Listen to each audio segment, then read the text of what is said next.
കർത്താവിൻ്റെ തിരുനാമത്തിന് മഹത്വം കരയറ്റുന്നു. ഇന്ന് ഒരിക്കൽ കൂടെ ദൈവത്തിൻ്റെ വചനവുമായി നിൽപ്പാൻ വിശേഷാലി ബൈബിൾ സ്റ്റഡി ടൈമിൽ കർത്താവ് തരുന്ന അവസരത്തിനായിട്ട് ഞാൻ ദൈവത്തിന് മഹത്വം കരയറ്റുന്നു. നിങ്ങളുടെ എല്ലാവരുടെയും പ്രാർത്ഥനകൾക്ക് വളരെ വളരെ നന്ദി. ഞങ്ങൾ ദൂരത്തായിരുന്നപ്പോൾ വിശേഷാൽ നിങ്ങളുടെ പ്രാർത്ഥനയുടെ ശക്തി ഞങ്ങൾക്ക് തിരിച്ചറിയുവാൻ ഇടയായി.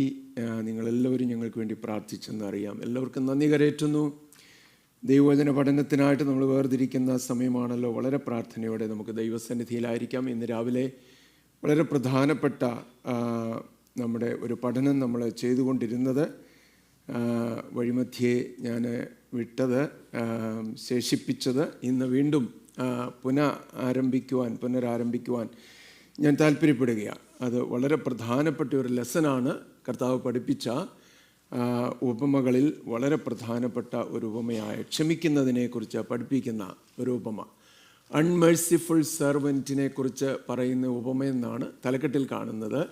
ദയ കാണിക്കാത്ത മനസ്സലിവില്ലാത്ത ഒരു ദാസനെക്കുറിച്ചുള്ള ഉപമ എന്ന് പറയുന്നത്. നമ്മളതിൻ്റെ ബാക്ക്ഗ്രൗണ്ട് സെറ്റിങ്, അതിൻ്റെ മീനിങ്, നമ്മൾ പഠിക്കേണ്ട ഭാഗങ്ങളെല്ലാം കഴിഞ്ഞ ആളുകളിൽ പഠിക്കുവാനിടയായി തീർന്നു. അതുകൊണ്ട് ഞാൻ ഇനിയും അവിടെ നിൽക്കുവാൻ താല്പര്യപ്പെടുന്നില്ല. എൻ്റെ ആപ്ലിക്കേഷൻ പാർട്ടിലേക്ക് ഞാൻ ഇന്ന് കടന്നു പോവുകയാണ്. അതുകൊണ്ട് നിങ്ങളുടെ ശ്രദ്ധയെ ഞാൻ ക്ഷണിക്കുക. നിങ്ങളെൻ്റെ കൂടെ ഒരുമിച്ച് ഉണ്ടായിരിക്കണം. ശ്രദ്ധ അങ്ങോട്ടും ഇങ്ങോട്ടും തെറ്റിപ്പോകരുത്.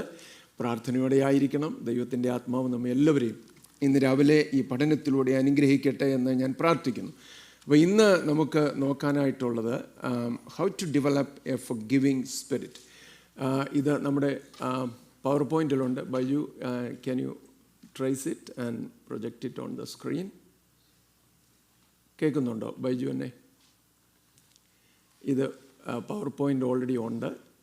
Parable on the unmerciful servant. Oh, Jibu is there. Okay, how to develop a forgiving spirit. എങ്ങനെയാണ് നമുക്ക് ക്ഷമിക്കുവാൻ തക്കതായ ഒരു സ്പിരിറ്റ് ഡെവലപ്പ് ചെയ്യാൻ പറ്റുന്നത്? നമ്മൾ പലപ്പോഴും ആഗ്രഹിക്കുന്നുണ്ട് ക്ഷമിക്കണമെന്ന്, ദീർഘമായി ക്ഷമിക്കണമെന്ന്, മറ്റുള്ളവരുടെ കുറവുകളെ, കടങ്ങളെ ഒക്കെ ക്ഷമിക്കണമെന്ന് ആഗ്രഹിക്കാറുണ്ട്. പക്ഷേ പലപ്പോഴും അത് സാധിക്കാതെ പോകുന്നു നമുക്ക്. പക്ഷേ എങ്ങനെയാണത് നമുക്ക് ഡെവലപ്പ് ചെയ്യാൻ പറ്റുന്നത്? പ്രധാനപ്പെട്ട ചില കാര്യങ്ങൾ മാത്രം ഇന്ന് ചൂണ്ടിക്കാണിക്കാം. അങ്ങനെ നമുക്ക് മുന്നോട്ട് പോകാം. ഇന്ന് ഒരു പക്ഷേ ഇത് കൺക്ലൂഡ് ചെയ്യാൻ പറ്റുമായിരിക്കും. ഇല്ല എങ്കിൽ അടുത്ത ആഴ്ച കൊണ്ട് നമ്മളിത് കൺക്ലൂഡ് ചെയ്യും. ഒന്നാമത്തെ, ഫോർഗിവിങ് സ്പിരിറ്റ് ഡെവലപ്പ് ചെയ്യണമെങ്കിൽ ഒന്നാമത് focus on God's forgiveness of you. നമ്മൾ ഏറ്റവും ഇമ്പോർട്ടൻ്റായിട്ട് ഏറ്റവും പ്രാധാന്യമുള്ള കാര്യമെന്ന് പറഞ്ഞാൽ ദൈവം നമ്മോട് ക്ഷമിച്ചതിന്മേൽ നമ്മൾ ഫോക്കസ് ചെയ്യണം, ശ്രദ്ധ കേന്ദ്രീകരിക്കണം. അതുവരെയും നമുക്ക് മറ്റുള്ളവരോട് ക്ഷമിക്കുവാൻ തക്കവണ്ണം കഴിയുകയില്ല. നമ്മുടെ ഫോക്കസ് പലപ്പോഴും ദൈവം നമ്മോട് ക്ഷമിച്ചതിലല്ല, അല്ലേ? തേടി വന്നോ ദോഷിയാം എന്നെയും നാഥ, ഇത്രമാം സ്നേഹം, അല്ലേ? എൻ്റെ എരിവ് എന്നോട് കാണിപ്പാൻ ഞാൻ എന്തുള്ളു കർത്താവേ എന്നൊക്കെ പാടാറുണ്ട്. പക്ഷേ നമ്മുടെ ഫോക്കസ് അതിലല്ല. നമ്മുടെ ഫോക്കസ് പലപ്പോഴും മറ്റുള്ളവർ പറഞ്ഞ വാക്കിൽ വന്ന ചെറിയ പിഴവ്, ഇൻസൾട്ട് എന്നൊക്കെ നമ്മൾ വിചാരിക്കുന്നതിൽ നമ്മളിങ്ങനെ ഫോക്കസ് ചെയ്ത് ബ്രൂഡ് ചെയ്ത് അതിന്മേൽ നമ്മളിങ്ങനെ കുറുകി ഞരങ്ങി പ്രയാസപ്പെട്ട് ഇങ്ങനെ അത് തന്നെ പറഞ്ഞും ഫോക്കസ് ചെയ്ത് നമ്മൾ പോവുകയാണ് പലപ്പോഴും. Focus on God's forgiveness of you. ദൈവം നമ്മോട് ക്ഷമിച്ചതിനെ നമുക്ക് ഫോക്കസ് ചെയ്യുവാൻ തക്കവണ്ണം കഴിയുന്നുണ്ടോ? അതാ അപ്പോസ്തലനായ പൗലോസ് പറഞ്ഞു, this is how Paul suggested we develop a forgiving spirit. എഫേസ്യ ലേഖനം 4-ാം അധ്യായത്തിൻ്റെ 32-ാം വാക്യം. പല വാക്യങ്ങൾ നമുക്ക് വായിക്കാനുണ്ട്, പെട്ടെന്ന് വായിക്കണമേ. എഫേസ്യർ 4:32. നിങ്ങൾ തമ്മിൽ ദയയും മനസ്സലിവുമുള്ളവരായി ദൈവം ക്രിസ്തുവിൽ നിങ്ങളോട് ക്ഷമിച്ചതുപോലെ അന്യോന്യം ക്ഷമിപ്പീൻ. ആമേൻ. നിങ്ങൾ തമ്മിൽ ദയയും മനസ്സലിവും ഉള്ളവരായി ദൈവം ക്രിസ്തുവിൽ നിങ്ങളോട് ക്ഷമിച്ചതുപോലെ അന്യോന്യം ക്ഷമിപ്പീൻ. അപ്പം നിങ്ങൾ അന്യോന്യം ക്ഷമിക്കണം, നിങ്ങൾ ദയവും മനസ്സലിവും ഉള്ളവരായിട്ട് ക്ഷമിക്കണമെന്ന് മാത്രം പറഞ്ഞിരുന്നെങ്കിൽ ഒരുപക്ഷെ നമുക്ക് അസാധ്യമായി പോയേനെ, നമുക്ക് ഇത് സാധ്യമാവുകയില്ലായിരുന്നു. എന്നാൽ ഇവിടെ വളരെ പ്രധാനപ്പെട്ട ഒരു കാര്യം എംഫസൈസ് ചെയ്തിട്ടുണ്ട്. ശ്രദ്ധിക്കണേ, വളരെ പ്രധാനപ്പെട്ട കാര്യം. എന്തുവാ എംഫസൈസ് ചെയ്തിട്ടുള്ളത്? ദൈവം ക്രിസ്തുവിലൂടെ നിങ്ങളോട് ക്ഷമിച്ചതുപോലെ. ദൈവം ക്രിസ്തുവിൽ നിങ്ങളോട് ക്ഷമിച്ചതുപോലെ. ഇത്രയും വലിയ പാപം, നമ്മൾ കഴിഞ്ഞ പാപത്തിൻ്റെ ഭയങ്കരത്വം എല്ലാം നമ്മൾ കണ്ടതാണ് അല്ലേ? ഒന്നാമത് വന്ന യജമാനൻ്റെ അടുക്കൽ വന്ന ദാസൻ കടംപെട്ടിരുന്നത് 10,000 താലന്തായിരുന്നു. അത് കൊടുത്തു തീർക്കാൻ കഴിയണമെങ്കിൽ 1,65,000 വർഷം വർക്ക് ചെയ്തെങ്കിൽ മാത്രമേ കൊടുത്തു തീർക്കാൻ പറ്റുള്ളൂ, അതിനെ കാൽക്കുലേറ്റ് ചെയ്യുമ്പോൾ. എന്നാൽ രണ്ടാമത് കൂട്ടുദാസൻ്റെ കടമെന്ന് പറയുന്ന വെറും 3 മാസം കൊണ്ട് പ്രവൃത്തി ചെയ്ത് കൊടുത്തു തീർക്കാവുന്ന. അത് 1,65,000 വർഷം വർക്ക് ചെയ്ത തീരുകയില്ലാത്ത കടം ക്ഷമിക്കപ്പെട്ട ദാസന് തൻ്റെ കൂട്ടുദാസൻ്റെ ഏറ്റവും നിസാരമായ കടം ക്ഷമിക്കുവാൻ ഒരുക്കമല്ലായിരുന്നു. അപ്പം നമ്മുടെ ഫോക്കസ് പലപ്പോഴും നമ്മുടെ ആ ചെറിയ ചെറിയ കടങ്ങളിലാണ്. നമ്മുടെ കൂട്ടുദാസന്മാർ, നമ്മുടെ സ്നേഹിതർ, നമ്മുടെ ബന്ധുജനങ്ങൾ, നമ്മുടെ കുടുംബത്തിലുള്ളവർ, നമ്മുടെ സഭയിലുള്ളവർ, നമ്മുടെ പ്രിയപ്പെട്ടവർ നമ്മോട് കടംപെട്ടിരിക്കുന്നതിനെക്കുറിച്ചാണ് നമ്മുടെ ഫോക്കസ് പലപ്പോഴും ഉള്ളത് അല്ലേ? അപ്പം അതുകൊണ്ട് അപ്പോസ്തലനായ പൗലോസ് പറയുന്നത്, നിങ്ങൾ എങ്ങനെ ഇത് ഡെവലപ്പ് ചെയ്യാം? ഫർഗിവിങ് സ്പിരിറ്റ് കേട്ടെ, എങ്ങനെ ഡെവലപ്പ് ചെയ്യാം? നിങ്ങൾ തമ്മിൽ ദയയും മനസ്സലിവും ഉള്ളവരായി. Parable of the unmerciful servant എന്ന അതിൻ്റെ title, if you are able to find it out. അത് നമ്മുടെ സിസ്റ്റത്തിലുണ്ട്, കഴിഞ്ഞ ദിവസങ്ങളിൽ ഞാൻ പഠിപ്പിച്ചതാണ്. നിങ്ങൾ തമ്മിൽ ദയയും മനസ്സലിവും ഉള്ളവരായി ദൈവം ക്രിസ്തുവിൽ നിങ്ങളോട്. അപ്പം തമ്മിൽ ദയയും മനസ്സലിവും വേണം. ഫോക്കസ് എന്തിലായിരിക്കണം? ഇവിടെ ഇല്ലേ നിങ്ങൾ? ആരംഭത്തിൽ തന്നെ അങ്ങോട്ടും ഇങ്ങോട്ടും പോയോ? ദൈവം ക്രിസ്തുവിൽ നിങ്ങളോട് ക്ഷമിച്ചതുപോലെ. അതിൻ്റെ മാഗ്നാനിമിറ്റി, അതിൻ്റെ വലിപ്പം, അതെത്ര ഹ്യൂജാണ് ആ ക്ഷമയെന്ന് ഓർത്തുകൊള്ളണം.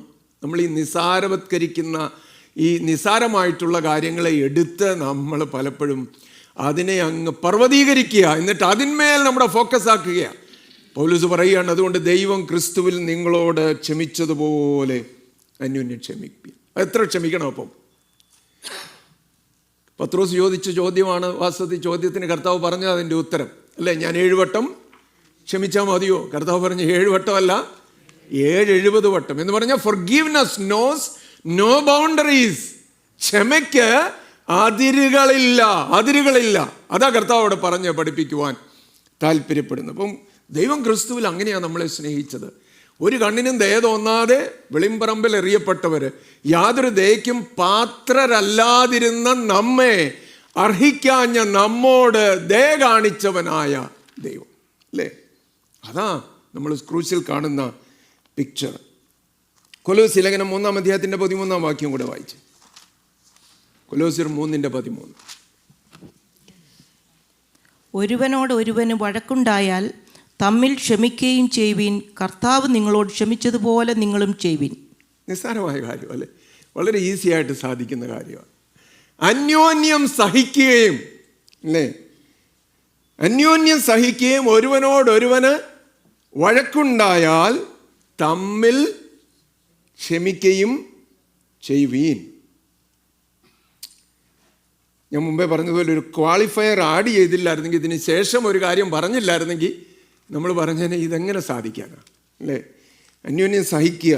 എങ്ങനെ സഹിക്കും? ഒരുവനോടൊരുവന് വഴക്കുണ്ടായാൽ തമ്മിൽ എങ്ങനെ ക്ഷമിക്കും? എന്നിട്ട് പിന്നെ അതിന് കൂടെ ആഡ് ചെയ്തിരിക്കുകയാണ് അപ്പോസ്തലനായ പൗലോസ്, കർത്താവ് നിങ്ങളോട് ക്ഷമിച്ചതുപോലെ നിങ്ങളും ചെയ്യുവീൻ. എത്ര പ്രാവശ്യം നമ്മൾ വന്നു പ്രാർത്ഥിച്ചു. ഞായറാഴ്ചകളിൽ മാത്രമല്ല, ദിനേനയുള്ള നമ്മുടെ ജീവിതത്തിൽ ഓരോ പ്രാവശ്യവും ദൈവത്തോട് അടുത്തിട്ട്, ദൈവമേ എൻ്റെ പാപങ്ങൾ ക്ഷമിക്കണമേ, ഇന്ന് ഞാൻ പറഞ്ഞ എന്നോട് ക്ഷമിക്കണമേ, ഇന്ന് ഞാൻ ചിന്തിച്ചത് ക്ഷമിക്കണമേ, എൻ്റെ ഇടപാടുകളിൽ വന്നുപോയത് ക്ഷമിക്കണമേ എന്ന് പിന്നെയും പ്രാർത്ഥിക്കേണ്ടതുണ്ട്. അപ്പോഴെല്ലാം കർത്താവ് കരുണ കാണിക്കുക. ഇന്നലകളിൽ ഞാൻ ക്ഷമിച്ചു, നീ ധാരാളം എന്നോട് നിലവിളിച്ചു, പ്രാർത്ഥിച്ചു, അപ്പോഴെല്ലാം ഞാൻ ക്ഷമിച്ചില്ല, ഇനിയും നിന്നോട് ക്ഷമിക്കാൻ കഴിയുകയല്ലെന്ന് പറഞ്ഞാൽ ആ നിമിഷം നമ്മുടെ ജീവിതത്തിൻ്റെ ഹോപ്പ് തീരും.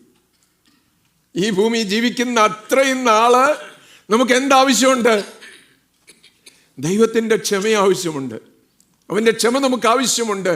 അപ്പോൾ ക്രിസ്തുവിൽ നിങ്ങളോട് ക്ഷമിക്കുന്നത് പോലെ നിങ്ങളും. ഹലോ, ഈ വാക്യമൊക്കെ ഉറക്കെ ഒന്ന് പറയണം കേട്ടോ. ക്രിസ്തുവിൽ നിങ്ങളോട് ക്ഷമിച്ചതുപോലെ നിങ്ങളും അന്യോന്യം ക്ഷമിക്കും.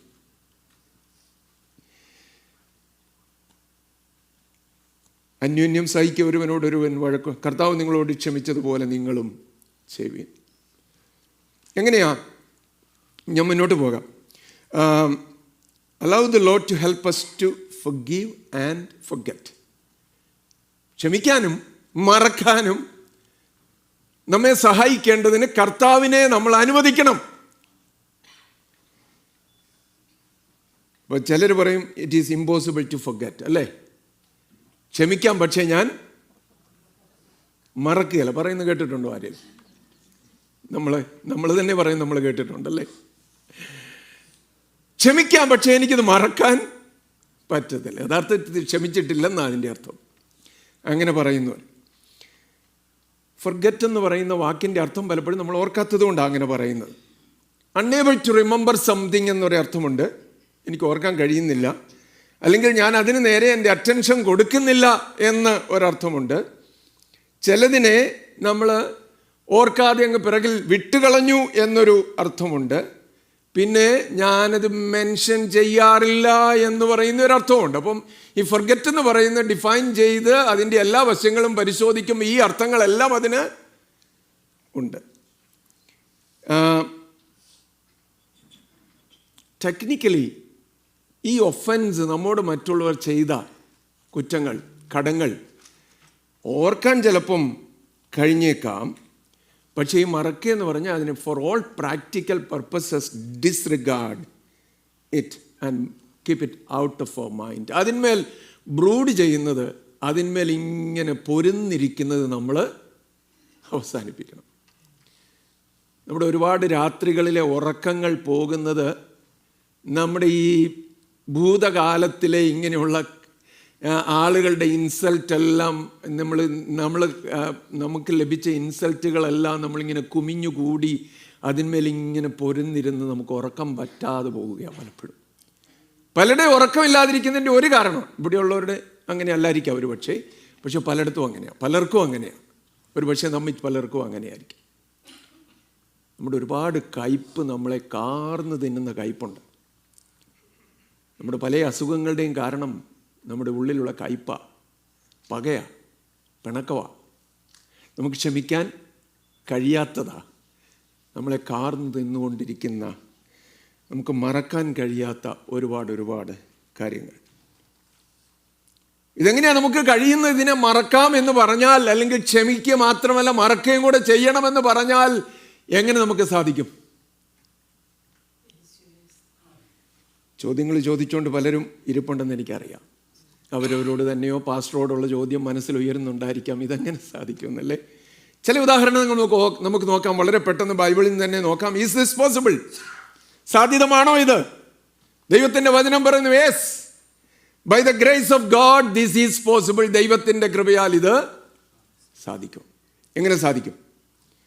ഒരു ഉദാഹരണം നോക്കാം. Example of Joseph. ഉൽപ്പത്തി പുസ്തകം 41:51 വായിക്കാമോ?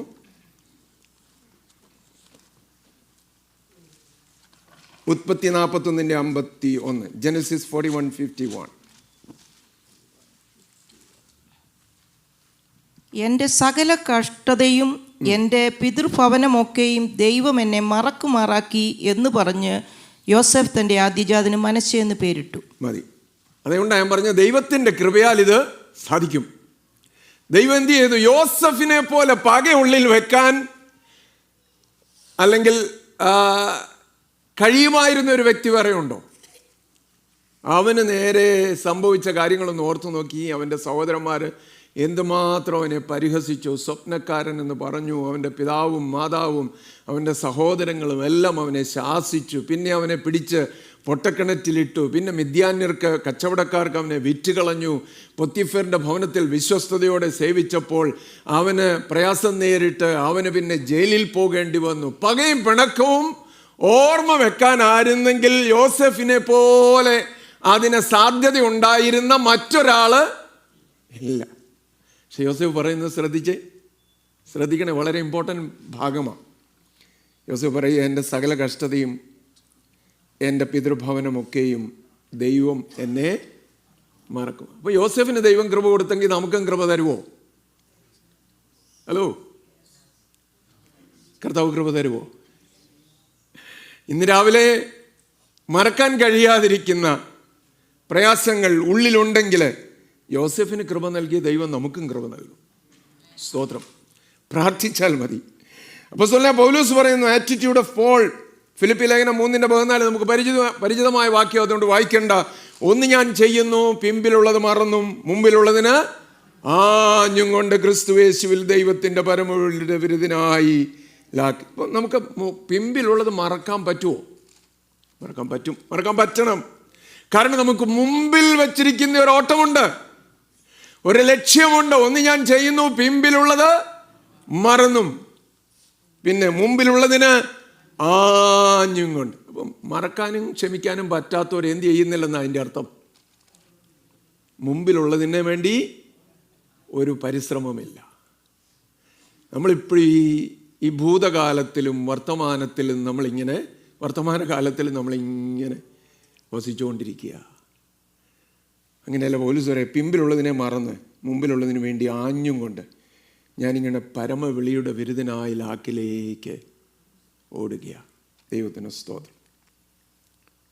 2 തീമോഥെയോസ് 4:16. 2 തീമോഥെയോസ് 4:16.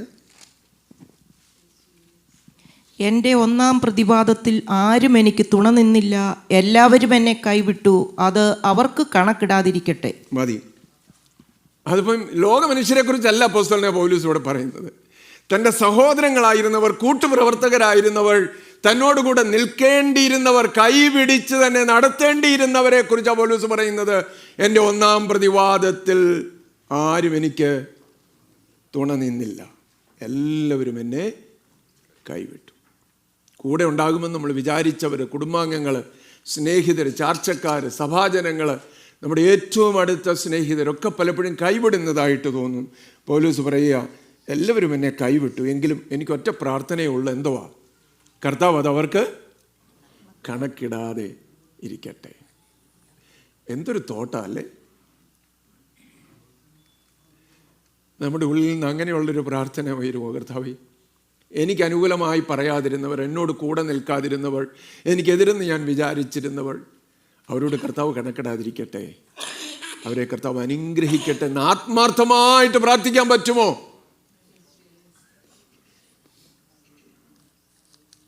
സ്തെഫാനോസിൻ്റെ ഉദാഹരണം, അപ്പോസ്തലപ്രവൃത്തി 7:60 നമുക്കറിയാവുന്ന വാക്യം, വായിക്കണ്ട. പിന്നെ അവൻ മുട്ടുകുത്തി ഒരു വലിയ ശബ്ദത്തിൽ നിലവിളിച്ചു, കർത്താവേ, ഈ പാപം അവരുടെ മേൽ കണക്കിടരുതേ. ഇത് പറഞ്ഞിട്ട് അവൻ നിദ്ര പ്രാപിച്ചു. കർത്താവേ, ഇവരുടെ പാപത്തെ നീ സന്ദർശിക്കണം, അവരെ ശിക്ഷിക്കണം, സ്വർഗത്തിൽ നിന്ന് തീയിറക്കണമെന്ന് വേണമെങ്കിൽ സ്തെഫാനോസിന് പറയാമായിരുന്നു. കാരണം വലിയ കല്ലുകൾ അവൻ്റെ നേരെ വലിച്ചെറിയുന്ന ആളുകളാണ് ചുറ്റും. അവനെ കല്ലെറിഞ്ഞവൻ വീണ് മരിക്കാൻ പോവുകയാണ്. അപ്പോൾ അവനെ കല്ലെറിയുമ്പോൾ അവൻ മുട്ടുകുത്തി വലിയ ശബ്ദത്തിൽ, ആ ആരവാരത്തേക്കാൾ എല്ലാം വലിയ ശബ്ദത്തിൽ, പുരുഷാരത്തിൻ്റെ വലിയ ശബ്ദത്തേക്കാൾ ഉച്ചത്തിൽ പറയുക, കർത്താവേ, ഈ പാപം അവരുടെ മേൽ കണക്കിടരുത്. നമ്മുടെ ജീവിതത്തിൻ്റെ ഏറ്റവും വലിയ വേദനയുടെയും പ്രയാസങ്ങളുടെയും സമയത്ത് നമ്മെ ഉപദ്രവിച്ചവരെന്നോ, നമ്മൾക്ക് എതിരായിട്ട് പറഞ്ഞവരെന്നോ, കൂടെ നിൽക്കാത്തവരെന്നോ ഒക്കെ നമ്മൾ കരുതുന്നവർക്ക് വേണ്ടി ഒരു പ്രാർത്ഥന ഉയരാൻ പറ്റുമോ? കർത്താവേ, അവരെ നീ അനുഗ്രഹിക്കണം, അവരുടെ പാപം നീ കണക്കിടരുതേ എന്ന്. യേശു കർത്താവ് അത് തന്നെയല്ലേ ചെയ്തത്? അനേക ഉദാഹരണങ്ങളുണ്ട്. യേശു കർത്താവ് കാൽവറി ക്രൂശിൽ തൻ്റെ ജീവൻ വയ്ക്കുന്നതിന് മുമ്പായിട്ട് അവസാനമായിട്ട് അവൻ പറഞ്ഞു, പിതാവേ, ഇവർ ചെയ്യുന്നത് എന്തെന്നറിയായി കൊണ്ട് ഇവരോട് ക്ഷമിക്കണമേ എന്ന് പറഞ്ഞു. അനന്തരം അവൻ തൻ്റെ പ്രാണനെ വിട്ടു. അവർ അവൻ്റെ വസ്ത്രം വിഭാഗിച്ച് ചീട്ടിട്ടു. നോക്കണേ, ക്രൂശി മരിക്കുമ്പം ലോകത്തിൻ്റെ പാപം മുഴുവൻ തൻ്റെ മേലേറി ഇതുപോലെ നിഷ്കരുണമായിട്ട് വളരെ നിർദ്ദയരായി അവനോട് വർത്തിച്ച, അവനോട് ഇടപെട്ട, അവനെ ഉപദ്രവിച്ച, തുപ്പിയ, മുഖത്ത് അടിച്ച, മുൾക്കിരീടം വെച്ച, ചാട്ടവാറുകൊണ്ട് അടിച്ച ഈ ജനത്തെ നോക്കി കർത്താവ് പറയുക, കർത്താവേ, ഇവർ ചെയ്യുന്നത്, പിതാവേ ഇവർ ചെയ്യുന്നത് എന്തെന്ന് ഇവർ അറിയായതുകൊണ്ട് ഇവരോട് ക്ഷമിക്കണമേ.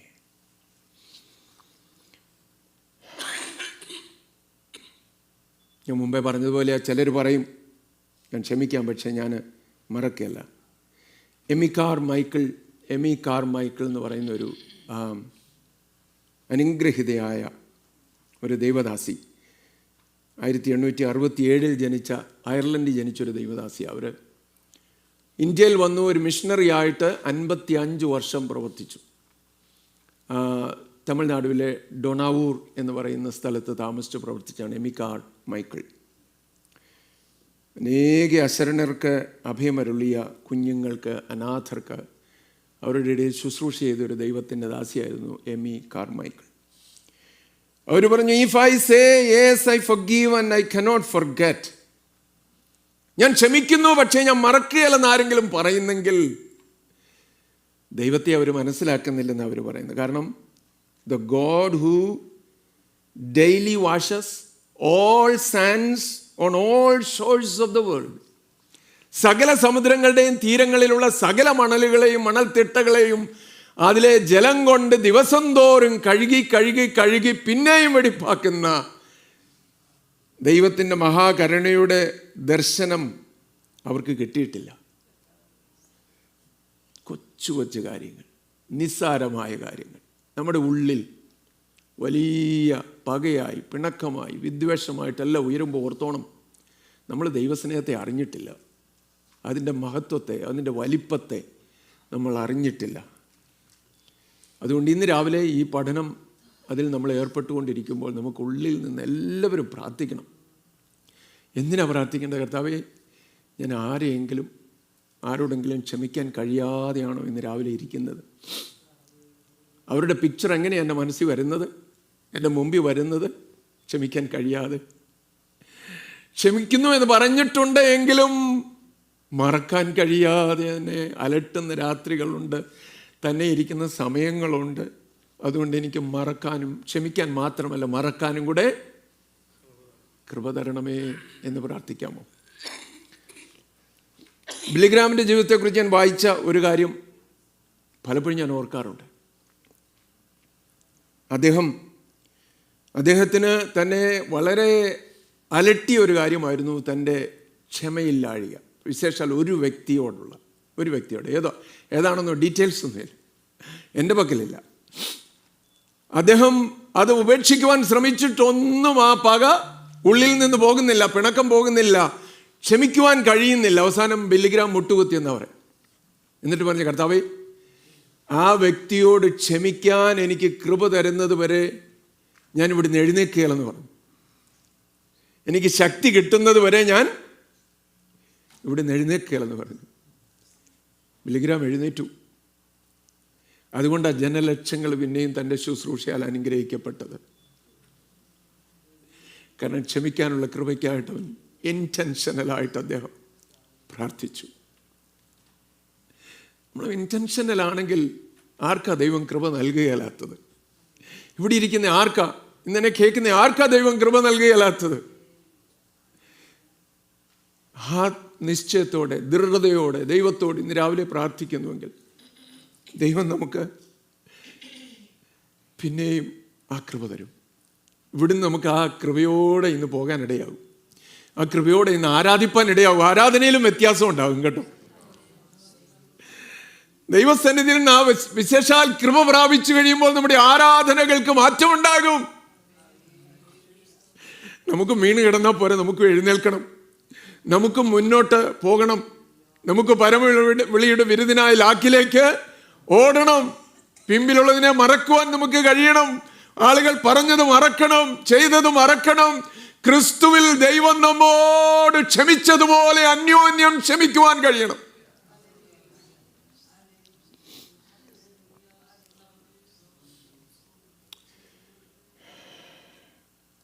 വളരെ വളരെ പ്രധാനപ്പെട്ട ഒരു കാര്യം മറക്കാതിരിക്കേണ്ടത്.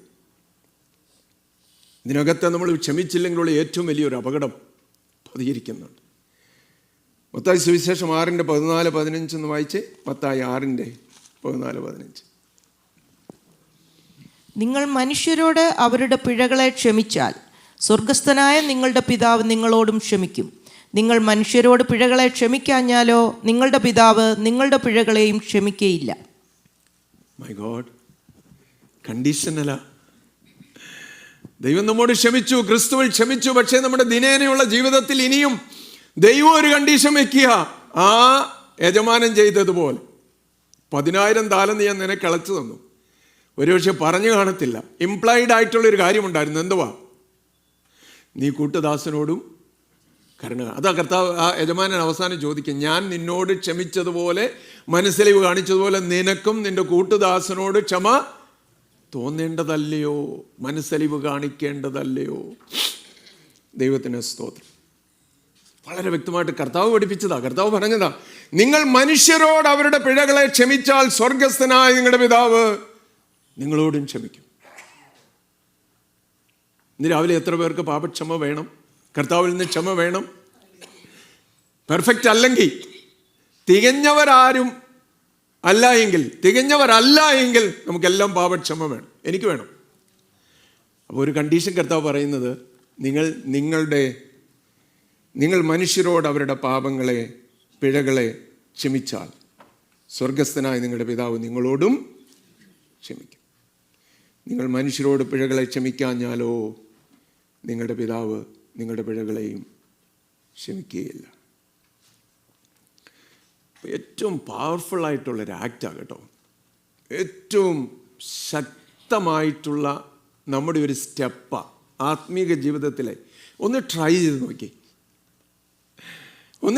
നോക്കിക്കുക. നമ്മൾ തടവിൽ വെച്ചുകൊണ്ടിരിക്കുന്ന പലതും ഉണ്ടെങ്കിൽ നമ്മുടെ ഉള്ളിൽ ഇങ്ങനെ ബിൽഡ് ചെയ്ത് കൊണ്ടുവരുന്ന കയ്പും പകയും പിണക്കവും വെറുപ്പും ഉണ്ടെങ്കിൽ അതിനെ ഒന്ന് റിലീസ് ചെയ്ത് നോക്കിക്കേ. എത്ര വലിയ സ്വാതന്ത്ര്യമായിരിക്കും കിട്ടുന്നതെന്നൊന്ന് നോക്കിക്കേ. നമ്മുടെ ആത്മീയ ജീവിതത്തിൽ എவ்விதമുള്ള വളർച്ച നമുക്ക് ഉണ്ടാകുമെന്നൊന്ന് നോക്കിക്കേ. ഇതൊരു പവർഫുൾ, മോസ്റ്റ് പവർഫുൾ ആക്റ്റാണ്. അതിശക്തമായിട്ടുള്ള ഒരു സ്റ്റെപ്പായി. അതിന് ദൈവമായ കർത്താവ് നമ്മെ ഇവരെയും സഹായിക്കട്ടെ എന്നാണ് ഞാൻ പ്രാർത്ഥിക്കുന്നത്. ചില കോട്ട്സ് ഞാൻ ഇതിനെക്കുറിച്ച് കണ്ടത് ഞാനൊന്ന് നോട്ട് ചെയ്തു. വളരെ പെട്ടെന്ന് ചിലവ ഇന്ന് രാവിലെ നമുക്ക് എടുക്കാം. നമ്മുടെ എവറിഡേ ലൈഫിൽ നമ്മെ ഓർപ്പിച്ചുണർത്തേണ്ട ചില ഭാഗങ്ങളാണ്. ഒന്നാമത് പറയുക, forgive and you will be forgiven. കർത്താവ് തന്നെ പറഞ്ഞതാണ്. ലൂക്കോസിൻ്റെ സുവിശേഷം 6-ാം അധ്യായത്തിൻ്റെ 36-ാം വാക്യം. അങ്ങനെ നിങ്ങളുടെ പിതാവ് മനസ്സലിവുള്ളവനാകുന്നത് പോലെ നിങ്ങളും മനസ്സലിവുള്ളവർ ആകുവീൻ. പിന്നെ പറയുക, വിധിക്കരുത്, എന്നാൽ നിങ്ങളെയും വിധിക്കുകയില്ല. ശിക്ഷയ്ക്ക് വിധിക്കരുത്, എന്നാൽ നിങ്ങൾക്കും ശിക്ഷാവിധി ഉണ്ടാകുകയില്ല. വിടുവീൻ, എന്നാൽ നിങ്ങളെയും വിടുവിക്കും. നമുക്ക് വിടുതൽ വേണം, നമുക്ക് ശിക്ഷ പറ്റത്തില്ല എന്നെല്ലാം പറഞ്ഞ് നമ്മളിരിക്കുക. പക്ഷേ നമ്മളിപ്പോഴും വിധിച്ചുകൊണ്ടിരിക്കുക അല്ലേ? അടുത്തിരിക്കുന്ന ആളിനെ വിധിക്കുക, വീട്ടിലുള്ളവരെ വിധിക്കുക, നമ്മുടെ കൂടെ ജോലി ചെയ്യുന്നവരെ വിധിച്ചുകൊണ്ടിരിക്കുക, മറ്റുള്ളവരെ വിധിക്കുന്ന പ്രക്രിയയിലാണ് നമ്മളൊക്കെ ഏർപ്പെടുന്ന. കർത്താവ് പറഞ്ഞു, വിധിക്കരുത്, എന്നാൽ നിങ്ങളെയും വിധിക്കുകയില്ല. ശിക്ഷയ്ക്ക് വിധിക്കരുത്, എന്നാൽ നിങ്ങൾക്കും ശിക്ഷാവിധി ഉണ്ടാവുകയില്ല. കർത്താവ് പഠിപ്പിച്ച ഏറ്റവും പ്രധാനപ്പെട്ട ടീച്ചിങ്സിൽ ഒന്നാണ്, നിങ്ങളുടെ സ്വർഗീയ പിതാവ് മനസ്സലിവുള്ളവനാകുന്നത് പോലെ നിങ്ങളും മനസ്സലിവുള്ളവർ ആകുവീൻ. രണ്ടാമത്തെ കാര്യം, to forgive is to set a prisoner free. ക്ഷമിക്കുക എന്ന് പറഞ്ഞാൽ അതിൻ്റെ അർത്ഥം എന്താണ്? തടവുകാരനെ തടവിൽ നിന്ന് സ്വാതന്ത്ര്യപ്പെടുത്തി വിട്ടയക്കുന്നു. ഇത് ലൂയിസ് ബി സ്മീഡ്സ് എന്ന് പറയുന്ന ഒരു ദൈവദാസൻ പറഞ്ഞതാണ്. തടവിൽ നിന്ന് തടവുകാരനെ വിട്ടയക്കുന്നതാണ്, അല്ലെ വിടുവിക്കുന്നതാണ് ക്ഷമ എന്ന് പറയുന്നത്. ക്ഷമയെന്ന് പറയുന്നു. അപ്പോൾ ആരാ ഈ തടവുകാരൻ? ആരാ തടവില്? ആരാ തടവില്? എൻ്റെ സഹോദരനാണോ, എൻ്റെ സഹോദരിയാണോ? ഞാൻ ആരോട് ക്ഷമിക്കാതിരിക്കുന്നു അവരാണോ തടവുകാരൻ? ആണോ? അല്ല, നമ്മൾ തന്നെയാണ് തടവുകാരൻ. അത് നമ്മൾ അറിയുന്നില്ല. നമ്മൾ വിചാരിക്കുന്ന മറ്റുള്ളവരെ നമ്മൾ തടവിൽ ഇങ്ങനെ വെച്ചോണ്ടിരിക്കുക, ഞാൻ വിടത്തില്ല, വിട്ടുകളയത്തില്ല, സ്വാതന്ത്ര്യം കൊടുക്കുകയാലും നമ്മൾ പറഞ്ഞുകൊണ്ടിരിക്കുക. പക്ഷെ യഥാർത്ഥ തടവുകാരി ആരാ? നമ്മൾ തന്നെ. ദീർഘനാളുകളായിട്ട് നമ്മൾ തടവിക്കിടക്കുകയാണ്. ഒരുപാട് പേരുടെ വിഷയത്തിൽ എത്രയോ പേരോട് ക്ഷമിക്കേണ്ടതായിരുന്നു, എത്രയോ മുമ്പേ ക്ഷമിക്കേണ്ടതായിരുന്നു, സ്വാതന്ത്ര്യം പ്രാപിക്കേണ്ടതായിരുന്നു. പക്ഷേ നമുക്ക് റിലീസ് ചെയ്യാൻ പറ്റാതെ നമ്മളിങ്ങനെ ആയിരിക്കുക. അപ്പോൾ നോക്കണം, ഞാനും നിങ്ങളും തടവിലാണെങ്കിൽ ഇന്ന് ആ തടവിൽ നിന്ന് സ്വാതന്ത്ര്യം ഉണ്ടാകണം. എങ്ങനെയാണ് സ്വാതന്ത്ര്യം ഉണ്ടാക്കുന്നത്? ക്ഷമിക്കാൻ കഴിയാതെ ഉള്ളിൽ തടവിൽ വെച്ചിരിക്കുന്നവരോട് അവരെ വിട്ടയക്കുന്ന, അല്ലെങ്കിൽ അവരോട് ക്ഷമിച്ച് നമ്മൾ തന്നെ സ്വാതന്ത്ര്യം പ്രാപിക്കുക. അതാ കോൺസെപ്റ്റ്. സ്തോത്രം. മൂന്നാമത്, forgiveness is the final form of love. ഇത് രണ്ടിൻ്റെ അണ്ടല്ല. ദൈവസ്നേഹം ഉണ്ടെങ്കിൽ എന്തുകൊണ്ട്? ആർക്കും വായൊന്നും തുറക്കുന്നില്ല, ശബ്ദം ഉയരുന്നില്ല. എന്തുവാ ഇത്? ദൈവസ്നേഹം ഉണ്ടെങ്കിൽ എന്തുണ്ട്? ക്ഷമയുണ്ട്. കൃപയാലെ രക്ഷപ്പെട്ട പാപിയായ ഞാനിതാ, ഹൃദയത്തിൽ ദൈവസ്നേഹം എരിവാൻ വാഞ്ചിക്കുന്നു. ഇത് രണ്ടും ഒരുമിച്ച് പോകേണ്ടതാ. കൃപയാലെയാണ് നമ്മൾ രക്ഷപ്പെട്ടതെങ്കിൽ ഹൃദയത്തിൽ ദൈവസ്നേഹം എരിഞ്ഞുകൊണ്ടിരിക്കും. ഹൃദയത്തിൽ ദൈവസ്നേഹം എരിഞ്ഞുകൊണ്ടിരിക്കുമ്പോൾ നമ്മൾ എന്ത് ചെയ്യും? എൻ്റെ സഹോദരൻ, എൻ്റെ സഹോദരി എന്നെ നിന്ദിച്ചു, എന്നെ ഭത്സിച്ചു, എന്നെ ഇൻസൾട്ട് ചെയ്തു, എനിക്ക് ക്ഷമിക്കാൻ കഴിയണം. സ്തോത്രം. Hallelujah, hallelujah. ക്ഷമയാൽ അറിയപ്പെടുന്ന ഒരു കമ്മ്യൂണിറ്റി ആകാൻ നമുക്ക് പറ്റുമോ? IPC ലൈക്ക്ലാൻഡ് നമ്മളൊക്കെ പറയാൻ ആഗ്രഹിക്കുന്നത് എൻ്റെ ക്ഷമയുടെ നെല്ലിപ്പലകയും ഞാൻ കണ്ടു കഴിഞ്ഞിരിക്കുക, അല്ലേ? ഇനി ഇതുണ്ടാകുകയല്ല, ഇനി ക്ഷമിക്കുകയല്ലെന്നാ പറയാൻ ആഗ്രഹിക്കുന്നത്. പക്ഷെ ക്ഷമയാൽ അറിയപ്പെടുന്ന ഒരു കമ്മ്യൂണിറ്റി ആയിട്ട് നമുക്ക് തീരാം. നമുക്കിനി ഇടർച്ചകൾ ഉണ്ടാകും. ഇടർച്ചകൾക്കുള്ള സാധ്യതകൾ ഇനിയും ഉണ്ട്. ദൈവത്തിൻ്റെ വചനം അതാ പറയുന്നത്, ഇടർച്ച ഉണ്ടാകാതിരിക്കുന്നത് അസാധ്യമാണ്. ഉണ്ടാക്കുന്നവന് അയ്യോ കഷ്ടമൊന്നും പറഞ്ഞിട്ടുണ്ട്, അതൊന്നും ശ്രദ്ധിച്ചോണം കേട്ടോ. വചനം പറഞ്ഞാണല്ലോ ഇടർച്ച ഉണ്ടാകുന്നത്. അതുകൊണ്ട് ഞാൻ ഇച്ചിരി ഇടർച്ച ഉണ്ടാക്കിയാലും ഒരു കുഴപ്പമില്ലെന്ന് ആരും പറയരുത്. ഇടർച്ച ഉണ്ടാകാതിരിക്കുന്ന അസാധ്യമെന്നാൽ ഇടർച്ച ഉണ്ടാക്കുന്നവന് അയ്യോ കഷ്ടം. നീ ഇടർച്ച ഉണ്ടാകും. ആരെങ്കിലുമൊക്കെ എന്തൊക്കെയെങ്കിലും പറഞ്ഞെന്നിരിക്കും. ആദ്യമായിട്ടൊക്കെ വന്ന് ഇതിൽ പങ്കെടുക്കുന്നവർ വിചാരിക്കരുത് ഇവിടെ വലിയ പ്രശ്നമുള്ളതുകൊണ്ടാണ് ഞാനിതെല്ലാം എടുക്കുന്നത് കേട്ടോ. ദൈവത്തിൻ്റെ കൃപ എല്ലാവരും സന്തോഷമായിട്ട് സ്നേഹമായി കഴിയുന്നൊരു സഭയാണ്. എങ്കിലും ഒരു കോഷ്യനായിട്ട്, ഒരു മുന്നറിയിപ്പായിട്ടിത് ദൈവത്തിൻ്റെ വചനത്തിൽ നിന്ന് ഞാൻ അറിയിക്കുന്നതാണ്. അനേക കാര്യങ്ങൾ ചേർന്ന് വരുന്നത്, ഞാനൊന്നും പ്ലാൻ ചെയ്തതല്ല പലതും. അതിങ്ങനെ ഓരോരോ സമയങ്ങളിൽ ഓരോ വിഷയങ്ങൾ വിശേഷാൽ അതിന് എംഫസിസ് കൊടുത്ത് പറയാൻ ഇടയായി വരികയാണ്. അപ്പോൾ ഫർഗീവ്നെസ് എന്ന് പറയുന്ന ഫൈനൽ ഫോം ഓഫ് ലവ്. എനിക്ക് ദൈവസ്നേഹം നിറഞ്ഞിരിക്കുന്നു എന്ന് പറയുകയും ക്ഷമിക്കാൻ കഴിയുകയും ചെയ്യുന്നില്ല എങ്കിൽ എന്നിൽ ദൈവസ്നേഹം ഉണ്ടായിട്ടേ ഇല്ലെന്നാണ് അതിൻ്റെ അർത്ഥം. ദൈവത്തിന് സ്തോത്രം. ഇത് പലരും പറഞ്ഞ കോട്ട്സാണ് ഇത് ഞാൻ ഈ പറയുന്നത്. ഗാന്ധി പറഞ്ഞു, മഹാത്മാഗാന്ധി പറഞ്ഞു, the weak can never forgive. Forgiveness is the attribute of the strong. ബലഹീനർക്ക് ക്ഷമിക്കാൻ പറ്റത്തില്ല. ആ പുള്ളി ഒരു ബലഹീന, അതുകൊണ്ടാണ് ഇതെല്ലാം കേട്ടിട്ട് മിണ്ടാതിരിക്കുന്നു. അങ്ങനെ നമ്മൾ പലപ്പോഴും ഓർക്കുന്നല്ലേ. ബലഹീനർക്ക് ക്ഷമിക്കാൻ പറ്റത്തില്ല. Forgiveness is the strength of the character of a person. ഒരു വ്യക്തിയുടെ സ്വഭാവത്തിൻ്റെ ശക്തിയുടെ ഉദാത്തമായ ഉദാഹരണം എന്തുവാ? എത്ര ഫൊർഗീവ് ചെയ്യുന്നെന്നുള്ളതാണ്. അല്ലാതെ എത്ര ബഹളം വെക്കുന്നെന്നല്ല, എത്ര ഒച്ച ഉണ്ടാക്കുന്നെന്നല്ല, എത്ര കോപത്തോടെ സംസാരിക്കുന്നു എന്നല്ല. അതല്ല ഒരാളുടെ ശക്തിയുടെ പ്രദർശനം എന്ന് പറയുന്നത്. ശക്തിയുടെ പ്രദർശനം എന്ന് പറയുന്നത് എത്ര ക്ഷമിക്കാൻ പറ്റും. അവൻ തന്നെത്താൻ താഴ്ത്തി വായെ തുറക്കാതിരുന്നു. ന്യായം കിട്ടാതെ പോകുന്നത് പോലെ അവൻ നിന്നു. ഒരു കുഞ്ഞാട് അറുക്കപ്പെടുന്നത് പോലെ നിന്നു. നമുക്ക് ചെയ്യാൻ പറ്റുന്നെന്ന് പറഞ്ഞു. ക്ഷമയെന്ന് പറയുന്നത് നമ്മുടെ ബലഹീനതയുടെ അടയാളമല്ല, പ്രത്യുത നമ്മുടെ സ്വഭാവത്തിൻ്റെ ശ്രേഷ്ഠതയുടെ ശക്തിയുടെ പ്രദർശനമാണ് ക്ഷമയെന്ന് പറയും. അപ്പോൾ ക്ഷമയെ നമ്മൾ ബലഹീനതയോട് ചേർത്ത് വായിക്കരുത് ആരും.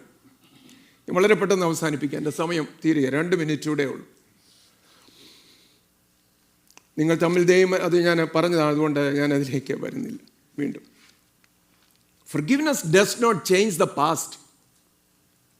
നമ്മൾ ക്ഷമിക്കുന്നതുകൊണ്ട് പഴയ കാലത്തെ അത് മാറ്റിയെടുക്കത്തില്ല, പക്ഷേ ഫ്യൂച്ചറിനെ എൻലാർജ് ചെയ്യും.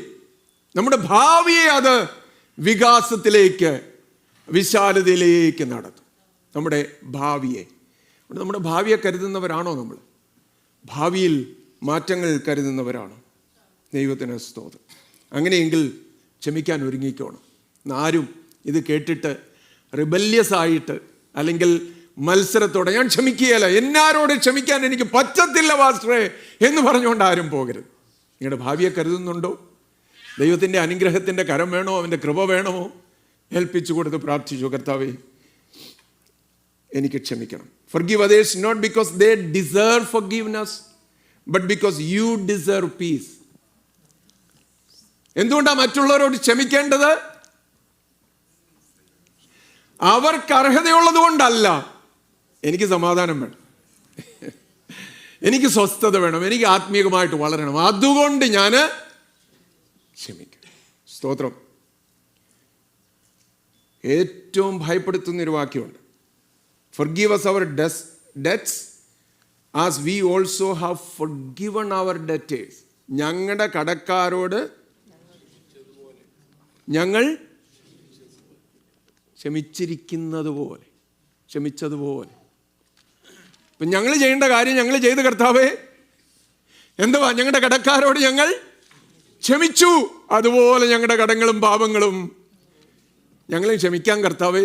അതുകൊണ്ട് നീയും ക്ഷമിക്കണമെന്നല്ല പറയുന്നത്, ഞങ്ങൾ ക്ഷമിച്ചിരിക്കുന്നത് പോലെ ഞങ്ങളുടെ കടങ്ങളും പാപങ്ങളും ക്ഷമിക്കണമേ. നെൽസൺ മണ്ടേല പറഞ്ഞൊരു കോട്ടുണ്ട്, അദ്ദേഹത്തിൻ്റെ ഒരു ഉദ്ധരണി, അതിങ്ങനെയാണ്: resentment or lack of forgiveness is like drinking poison yourself and then hoping that it will kill your enemy. നിങ്ങൾ വിഷം കുടിച്ചേച്ച് നിങ്ങൾ ചിന്തിക്കുകയാണ് നിങ്ങളുടെ ശത്രു അതുകൊണ്ട് നശിക്കുമെന്ന്. നമ്മൾ പലപ്പോഴും ഇതാ ചെയ്യുന്നത്, നമ്മൾ തന്നെ ഈ വിഷം ഇങ്ങനെ കുടിച്ചുകൊണ്ടിരിക്കുക. നമ്മുടെ ആഗ്രഹം, ചിന്ത എന്തുവാ? നമ്മുടെ ശത്രു നശിക്കുമെന്ന്. നമ്മളെ നശിപ്പിച്ചുകൊണ്ടിരിക്കുക. കർത്താവ് അതാ പഠിപ്പിച്ച്. എൻ്റെ വാക്കുകളെ അവസാനിപ്പിക്കാം. A path to healing, a path to peace is nothing but forgiveness. As the Lord has forgiven us in Christ, let us also forgive each other. God bless you. Thank you so much.